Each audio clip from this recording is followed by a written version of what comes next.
শুভ সকাল আমার প্রিয় পরিবার, তোমরা সকলে কেমন আছো? আশা করছি যে যেখান থেকেই আমার ব্লগটি দেখছো সকলে ভালো আছো। তোমাদের আশীর্বাদ ও ভালোবাসার সাথে নিয়ে আজকের ব্লগটি শুরু করলাম। আজকে হলো শনিবার আর এখন বাজে ঘড়ির কাঁটায় ওই সকাল 9টা। তো ঘুমের থেকে উঠে সংসারের কাজকর্ম মোটামুটি সারার পর এদিকে চলে এসেছি একেবারে সকালে খাওয়া দাওয়া করে সকালকার বাসনগুলো মাজা ধোয়া করতে। তো ওই দিক দিয়ে ডোডো খাওয়া দাওয়া করলো, খেয়ে দিয়ে ওর এক মিমির সঙ্গে খেলতে চলে গেল। এতে করে আমার যেন অনেকটা সুবিধা হলো। ও যখন দেখি একটু কারোর সঙ্গে যাচ্ছে বা খেলা করছে তখন যেন তো কাজগুলো মনে হয় কত তাড়াতাড়ি সারবো। নিজের মধ্যে নিজে একটা তোমার রুটিন বানিয়ে নিই যে এই সময়ের মধ্যে নিজেকে আমার সব কাজগুলো কমপ্লিট করতে হবে। যাই হোক, চলে যাওয়াতে ভীষণ আনন্দ হলো আমার। এদিক দিয়ে কাজগুলো সেরে নিচ্ছি। জানো তো বন্ধুরা, আমরা গৃহিণীরা যদি অলসতা না দেখিয়ে সংসারের সমস্ত কাজগুলোকে এভাবে পরিপাটিভাবে সুন্দর করে করি না, তাহলে দেখবে সময়ের মধ্যে বুদ্ধি কাটিয়ে বেশ সুন্দর করে সমস্ত কাজকর্মগুলো হয়ে যায়। তো ওই যে ও চলে গেল যেহেতু খেলতে, ওই দিক দিয়ে কিন্তু আমি বাসন মাজলাম, বিছানা তুললাম, আর এদিক দিয়ে পেঁপেটি কাটবো বলে নিয়ে আসছি। এই পেঁপেটি আমাদের গাছের যেন একদম টাটকা পেঁপে, সকালবেলায় পাড়া হয়েছিল, কিন্তু এই সময়ের অভাবে আর কাটা হয়ে ওঠেনি। পেঁপেটা আছে একটু ছেঁচকি করব। দেখবে কালো জিরে শুকনো লঙ্কা ফোড়ন দিয়ে পেঁপে ছেঁচকি খাবে ভীষণ ভালো লাগে, সেই কারণে পেঁপেটা ছেঁচকি করব। তো এই দিক দিয়ে অর্ধেকটা মতো পেঁপে আমি প্রথমে কেটে নিচ্ছিলাম আর অর্ধেকটা মতো পেঁপে রেখে দিচ্ছিলাম। গোটা পেঁপেটা দিইনি, কেন জানো তো, আর বাড়িতে আমি আর মা, আর তো কেউ খায় না, আর ডোডোকে একটু অল্প একটু খাওয়াই, কিন্তু সেভাবে কেউ তো আর নাই, থাকলে পরে আবার গোটা পেঁপেটাই করা হতো। তো পেঁপেটা প্রথমে ভাবলাম রেখে দেবো, তো কালকে আবারও কিছু একটা তরকারি করে নেবো। তারপরে কি মনে হলো না থাক, এই পেঁপেটা একটা কাকিমার বাড়িতে গিয়ে দিয়ে আসলাম।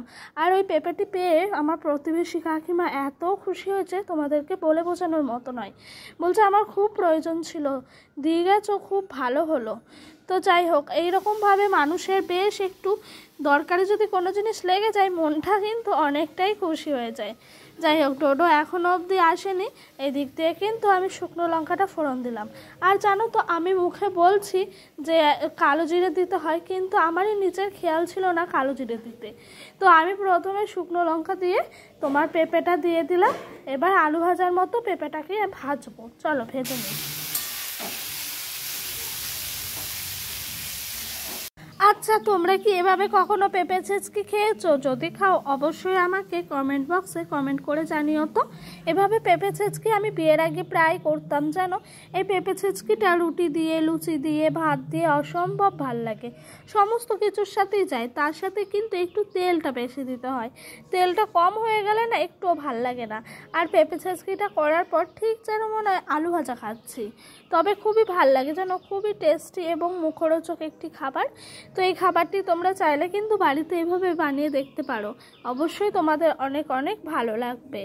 তো এইদিকে ওই যে মোটামুটি কাজগুলো তাড়াতাড়ি সারবো বলেই বসে পড়েছি রান্নাবান্না দৌড়ে। তো প্রথমে এই পেঁপে ছেঁচকিটা করে নিলাম, এরপরে না এদিকে ভাত বসিয়ে দেবো।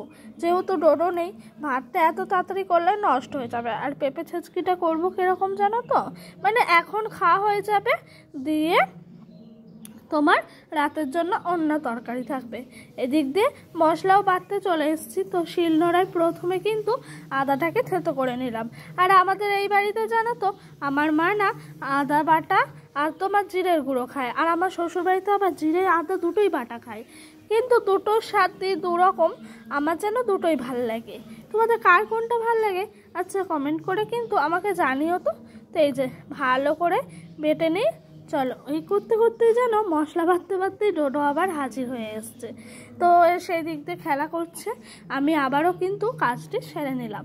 মোটামুটি কাজকর্ম কমপ্লিট, আর ও চলে যাচ্ছে ওর দিম্মার সাথে মিমির বাড়ি। তো এই যে পিছন ঘুরে একবার দেখলো, আবারও কিন্তু চলে যাচ্ছে ও মিমির বাড়ি। তো আজকে ওর মিমির বাড়িতেই থাকবে, কথা আছে, জানি না কতদূর কী হবে, কিন্তু ও থাকে, আগেও থেকেছে, আশা করছি থেকে যাবে। এদিক দিয়ে জানো তো মা আমাকে 200 মতো পনির এনে দিয়েছিল। তো পনির আমার খেতে ভীষণই ভাল লাগে, আর পনিরের পিসগুলো কত বড় বড় করে করা হয়েছে দেখো। তো ডোডো তো চলে গেল মিমির বাড়ি, যেহেতু আমি একাই থাকবো, মাও চলে গেছে মিমির বাড়ি ওর, সেহেতু আমার একার খাবো, কিন্তু রাতের বেলা চলে আসবে, রাতের বেলা আবার খাওয়া হবে। দেখো একটা মুখেও ভরে নিলাম। তো এই পনিরগুলো খেতে আমার ভীষণ ভালো লাগে। আর ভাদ্র মাসের শনিবার তো আমরা নিরামিষই খাই। এই আজকেই শেষ, মানে এরপর থেকে আর ভাদ্র মাস মানে শনিবার আর মানবো না। তো ভাদ্র মাস তো শেষ হয়ে যাচ্ছে।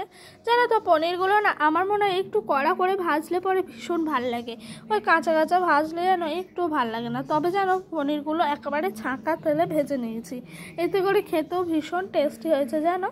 তো চলো ভালো করে ঝটপট করে পনিরগুলো ভেজে নিই, তারপরে কিন্তু এদিক দিয়ে আবার আলুটিও কাটতে হবে। একা হাতে আজকে সংসারের সমস্ত কিছু সামলিয়েছি জানো তো। বাড়িতে বাচ্চা যদি থাকে কাজকর্ম একেবারে মাচায় ওঠে, তবে বাচ্চা সামলানো যদি একটি মানুষ পাওয়া যায় তাহলে আবার যেন কাজকর্মগুলো কি তাড়াতাড়ি ঝটপট করে হয়ে যায়।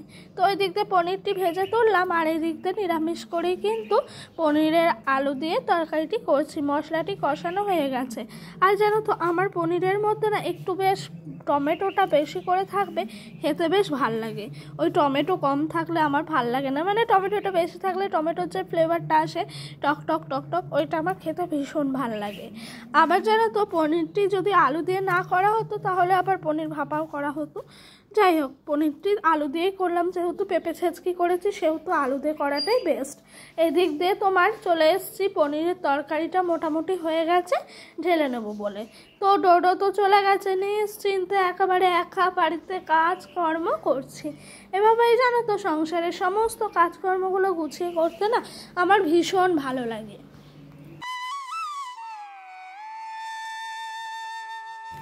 আর আজকে শনিবার, কালকেই চলে যাব, কথা আছে, জানি না সঠিক হবে কি না। তার জন্য যেন তো আর ওর মিমির সাথে দেখা করতে চলে গেল। তো এই দিক দিয়ে আলুটাও ছোটো ছোটো করে কেটে করেছিলাম, সেই আলুটা আমার জন্য একটু আলাদা করে তুলে নিলাম। বাপের বাড়িতে থাকলে যেন তো নিজের মনের মতো চলা যায়, শ্বশুরবাড়িতে কিন্তু এগুলো একটুও হয় না। আমি জানো তো তরকারি শেষে রান্না যাই হোক তারপরে কিন্তু একটুখানি করে তরকারি টেস্ট করে দেখি। এটা এখনকার আমার নয়, এটা আমার বিয়ের আগের থেকে অনেক ছোটোবেলা থেকে এই সিস্টেমটা চলে আসছে আর কি। যাই হোক হয়ে গেল রান্নার পর্ব শেষ। এবার গ্যাসটা ভালো করে পরিষ্কার করে নিই।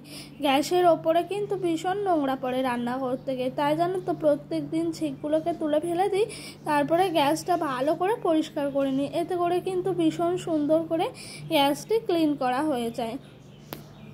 আচ্ছা তোমাদের কার কার পুজোর শপিং পুরো কমপ্লিট হয়ে গেছে তোমরা আমাকে অবশ্যই কমেন্ট করে জানিও। আর যাদের যাদের পুজো শপিং মোটামুটি হচ্ছে তারাও কিন্তু আমাকে কমেন্ট বক্সে কমেন্ট করে জানিও। তো আমাদের তো মোটামুটি হয়েছে, এখনো অবধি ঠিকঠাকভাবে পুরো হয়নি।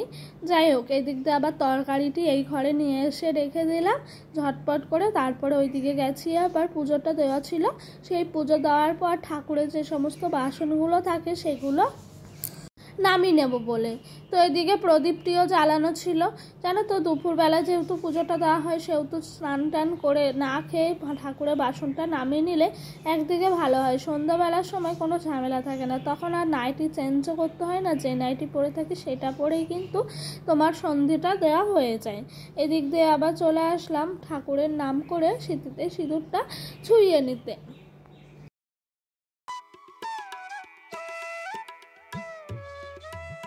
তো জানো তো সংসারের সমস্ত কাজকর্ম সেরে নেওয়ার পর যখন দেখি সময়ের মধ্যে সমস্ত কিছু হয়ে গেছে তখন যেন একটা আলাদাই শান্তি লাগে, হোক না সেটা কুঁড়ে ঘর বা তোমার অট্টালিকা।